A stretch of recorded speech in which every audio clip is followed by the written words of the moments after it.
Hi everybody, this is the Baseball Hut, the amazing, spectacular, terrific, the great one, the people's champion.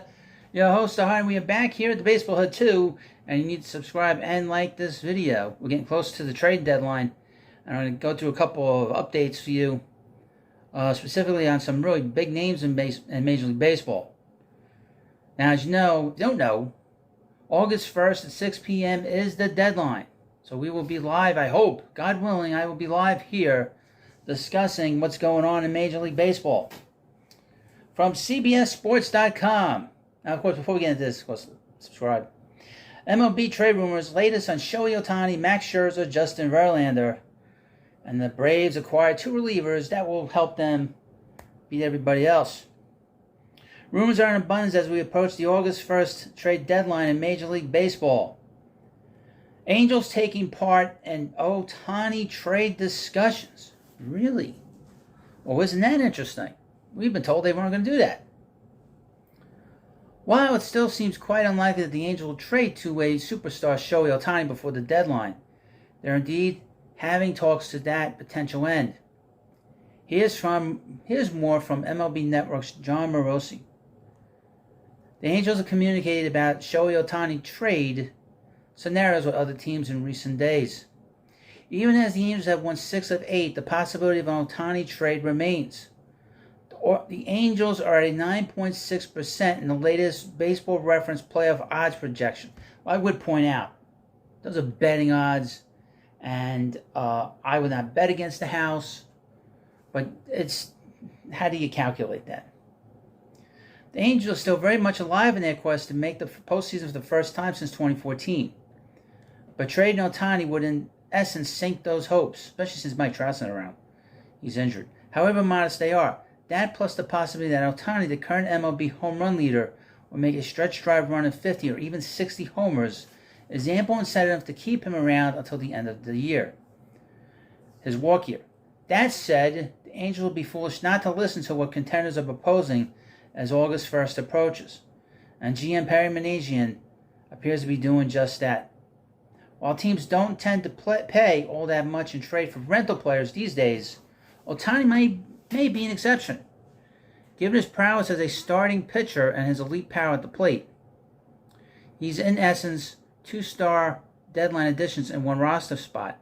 It seems unlikely that Halos owner Artie Moreno will prove a trade the most popular player in baseball in the world, but options are being explored. I doubt he would be moved, because it'd be essentially, like this article said, be acquiring two different players.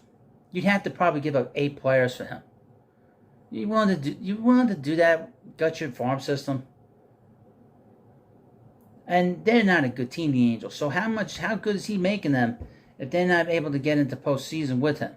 Just a thought. The Cincinnati Reds. I did a video on them on Tuesday discussing Jonathan India and the possibility that the Reds might trade. They have quite a bit of infield talent that's making it kind of difficult to find playing time for all the players, and they have Joey Votto as well. And seeing as how the Reds are in this race there in the National League Central, you would think they'd be willing to move India at some point. I did more on this on the video. I'll put the link into it, but that is something that that's going around. The Atlanta Braves, 50 million games in front of everybody else in the National League East. Added bullpen help. The Braves have acquired right-handed reliever Pierce Johnson from the Rockies in exchange for minor league pitchers Victor Vodnik and Tanner Gordon, who you'll never hear from again. And Johnson will probably throw some big pitch in the next 2 months that'll help the Braves. MLB.com Mark Feinstein reports. As well, Mark Bowman adds that Atlanta has also acquired lefty reliever Taylor Hearn from the Rangers, a guy who will throw 2 pitches that'll help them. Johnson has pitched to a 6.00 ERA and 2.32 K per walk ratio in 39 innings for Colorado this season. Over those 39 games, he boasts 58 strikeouts, and getting out of Coors Field could help his homer-prone tendencies.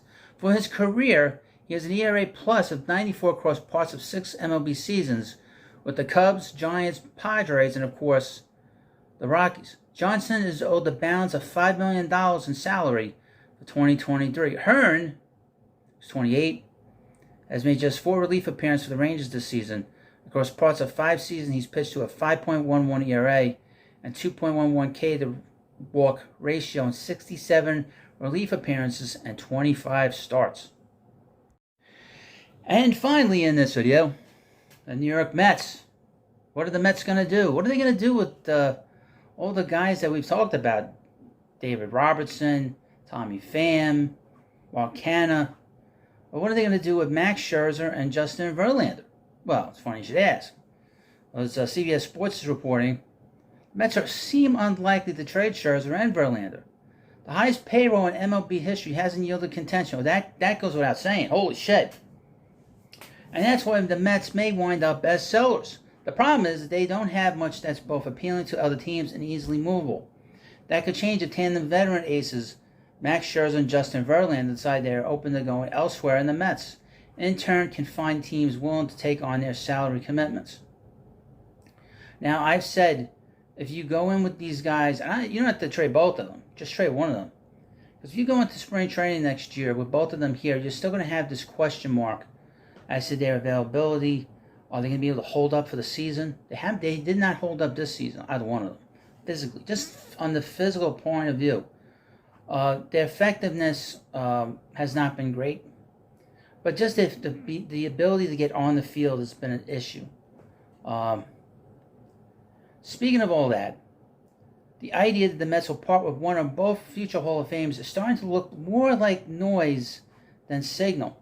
On that front, John Heyman of the New York Post writes this, quote, anyway, Max Scherzer's agent Scott Boras said the Mets haven't yet inquired about Scherzer's willingness to accept the trade. It didn't sound like he expected them to. And Justin Verlander said a few days ago he hadn't been approached either. He politely declined to discuss it on Sunday after generously providing much time on the subject during the week. Now, he did say that he is committed here. Verlander said that he was committed here. He said that when the Mets were home. So I don't think he would accept the trade at this point. Unless things get worse over the next, 6 games we got until the trade deadline. Things can change over the next week, but given that the Mets surely intend to return to contention in 2024, parting with either Scherzer or Verlander would likely be damaging to those aims. Absolutely. You can move one of them, but in my view, you can move one of them. But you can't move either one of them. You can't move both of them. One or the other. Now, I would point out there are some interesting free agents that are going to be available in the offseason. Julio Urias, Aaron Nola. Those guys you could probably put in the middle of the rotation. Urias is top of the rotation, but you can make some improvements. But are the Mets willing to give these guys longer-term deals, seeing as how they're younger? I don't know. Because the Mets have been very adamant about not giving too many years on these older pitchers. And this goes back even to the Wilpon days. So I don't know what they plan on doing in that regard. But they definitely need to do something with the pitching long term. Well, thank you for watching this video. Of course, please subscribe to the Baseball Hut too. I appreciate the time you take to watch. Leave comments in the comments section. Thank you, and I'll see you later.